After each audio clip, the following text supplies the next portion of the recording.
And welcome everybody. My name is Gunnar Schmidt. I'm the captain of this flight today on the Boeing 757-300 on our way to Funchal.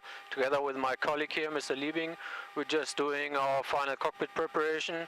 So the load sheet has just arrived with the final figures. Passengers are finally boarding, and I guess in about 10 minutes we are ready to go, and wish you a very wonderful flight today with us. So now we're switching on the ignition, starting the clock watch. We're now waiting for the N1 turning and the light up, which will be rising EGT, and there it is. So we do a flight control check. It means we'll see on whether we have full freedom of all rudder, elevator and stabilizer control. So guys, are you ready to go with us? Then let's roll. Rotate.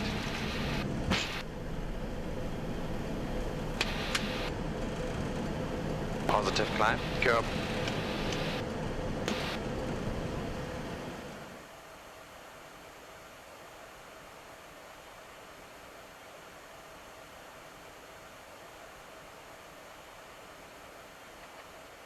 Okay, so we will now do the setup from the flight management system and our own manual preparation for the approach into Funchal.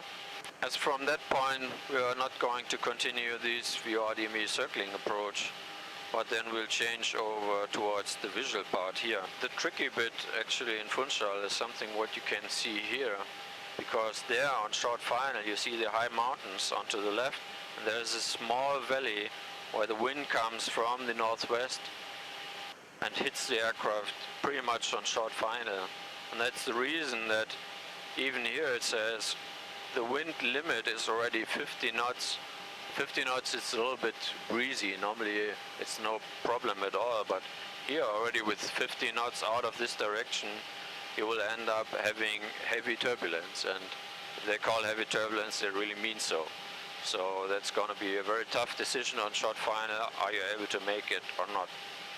And on top of this, because of the surrounding area here, you have to fly everything manually. The autopilot is not capable of doing these turns. It's a challenging approach.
Well guys, welcome to Funchal. I hope I didn't promise too much, but was a funny approach I guess, so I hope you had fun until now.